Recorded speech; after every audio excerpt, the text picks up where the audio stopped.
Hey guys, Nitno here. Today we are taking a look at making money with the White Bishop building on reserve. The main reason I chose this building is that in my experience, this is one of the least commonly looted buildings, and it is in close proximity to the sewer extract, making it easy to get in and get out. In my experience, I often see and hear players rushing the Black Bishop for the window drop down tech spawns, as well as the White King building for additional tech spawns, but rarely do I see players rushing the White Bishop as their first priority. What makes White Bishop any good? The high tier medical spawns on the shelves, floors, and behind two locked doors. The high ticket items we're looking for are NaCl saline solution, blood sets, injectors, Serve 12 and CMS kits, and other medium value medical spawns. In addition, there are two highly profitable, yet very rare spawns, the PS81 key, and also there is one spawn for Folder of Intelligence. This is a quick and low stress run, although there is some stress in extracting, but it takes about 10 minutes, so you can do many runs back to back. Before we even start, I want you to know this video was made early on in the wipe. Flea market prices change over time, so just make sure to check the current flea market prices, and that way you can kind of judge for yourself if this is still profitable for you. I also want to make it clear that there are two keys that we will be using and that they are optional, but will obviously greatly increase your profit if you have them. The reason I say they're optional is because you can easily make money off of this run with the unlocked rooms. If money is tight, I'd recommend doing the runs a couple times without the keys. See if you like it, see if you're making some money. If you are, use that money to buy the keys, and then you can go ahead and do the full run. With that out of the way, let's check it out. As far as a loadout to use, you're not going to be able to use a backpack because we're going to be using the sewer extract, so you're going to be fitting a whole bunch of items in your tack rig. That's why I went for a tack rig that's a little bit bigger. You can choose whichever one you want, just know that the more space the better. I like to have at least level 3 armor when I do these runs, and I really like the PP19 for this run. It just shoots so fast in close quarters, it's only 20k rubles, and it gets the job done. So you can easily do this run with a pistol and a scav vest, that's up to you. Alright, so let's hop into a live raid. This is online, this is not offline, this is with other players, so this is just like it'll be online. We are going to go upstairs first. I like to go upstairs right away, get off the ground floor. Usually if people are just going through the building, they're just going to go on the ground floor. Here is the SMP key. I like to start off a run with this room.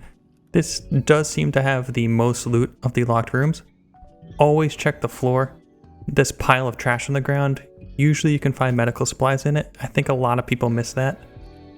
Definitely check the shelves at all times. Sometimes they're just empty, that's just the way it is. And here's our first saline. Early on the wipe, this goes for a really good price, and that's how I made most of my money early on in the wipe. That does go down considerably over time, keep that in mind. Always make sure to be checking these stairs as you're going. If someone's going to be trying to creep up behind you, they'll probably be on those stairs. Make sure to check these shelves. They do have loot time to time. I like to do a circular pattern on the ground, on those piles. Sometimes it's hard to see the loot, especially if you're doing it at nighttime. So just make sure to do a little circular motion around that area, see if your crosshair pops up. Here we go, a Salewa kit. So I like to fill up my bags with everything. Salewa kits don't really go for that much, but it's worth picking up just everything and fill up those bags. Check this spawn here on the ground. Sometimes there are saline there and other medical spawns. It's really hard to see those spawns at nighttime, so you might want to bring a flashlight. Here we go, our next locked room, the KSM. Another spawn on the floor. Always check this duffel bag. I found some interesting stuff in there, even things that aren't medical supplies, like fuel conditioners that actually helped me finish a quest. I found a fuel conditioner in there. Here we go, always check the floor. Sometimes there's just nothing there. Now this is where I like to finish off this floor. There is other loot in here. If you go behind where I'm looking, just go up those stairs, there is a hole you can drop down and there's a weapon case you can loot. I just don't usually loot it. I just figure out, someone might see me when I'm on the roof. So right here, I just go all the way downstairs. I'm just looking for medical supplies, really.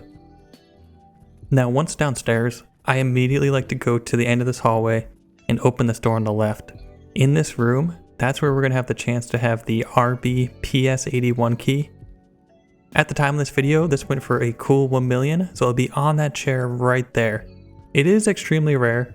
I probably did 40 runs. I found it once. I mean, that's all I needed to be happy. But you might do 40 and you might not find a single one. Now we're going to go to the room next door. There's another saline.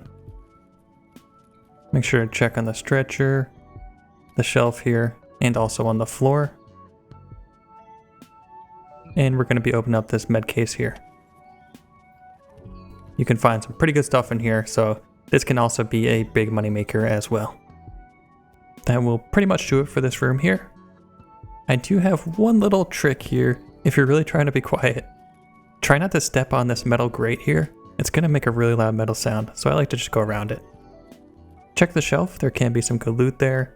And also this table can have weapon parts and things like that. Here is our next big moneymaker. This is where you can find Folder of Intelligence. Of course, a very rare spawn, but if you find one, it can be around 300k. Check this crate here as well. I have actually found some pretty good weapon parts. Funny enough, I find some medical supplies. And then here is one last med bag here. Now the rest of the loot in the basement is pretty much going to be food and water, which can actually be pretty good. If you look at it this way, say you're doing this run 10, 20 times, if you're eating and drinking every single time, you're actually going to level up your metabolism. So in the long run, that's going to help you out as well. For the rest of the basement, it's pretty much just going to be food and water. This room right here, on the shelves, you can often find food and water. Also, there will be one more room on the left here, right inside.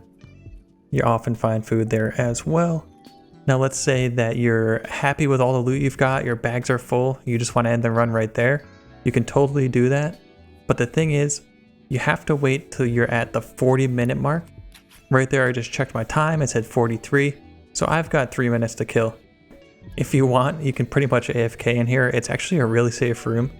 This might be a little bit cheesy, but hey, there's worse things you could be doing. So if you want to just chill here for a couple minutes, that's fine. And then you can extract. Or you can loot the rest of the building. I'll show you that right now. What we're going to do is we are going to go check out the ground floor. There's a couple more spawns there that we haven't checked out. Usually I skip the ground floor just because my bags are usually full and I don't really need to take that risk. It is a little bit more risky on the ground floor just because you have the people that are going from A to B just using the building to get from one building to another, and they just take the ground floor. So keep that in mind. So I'm going to go in this room and I'm going to check the floor and the shelves. The next room, I'm going to go in this closed door here. Same deal. Just keep checking that floor. Keep checking those shelves. There we go, morphine right there. I know a lot of people need morphine for a quest, so that could be a good place as well just to grab that morphine. And there's another saline. This all adds up. These rooms are extremely dark even during daytime, so it might be good to bring a flashlight. What I even do just at nighttime is, like I was saying before, just do that circular motion on top of the area you could loot, and you'll see that little white dot pop up if you have anything. And this will be our last room here. Circle on the ground. Check the shelves, nothing. That's pretty much going to be it. There are a few more things we can check on the way out, but I sometimes skip this. This weapon case here, you can find guns in here sometimes, or scopes, good things like that. Also, there can be some nice ammo right there, as well as in this room, BT, BS, especially if it's BS, I'll pick it up. Early on in the wipe, BS is going for about 1,000 a bullet. That can quickly add up. Here we go, another weapon case. I also find money in this room pretty often. Make sure to check for that. Handgun, I'll take it.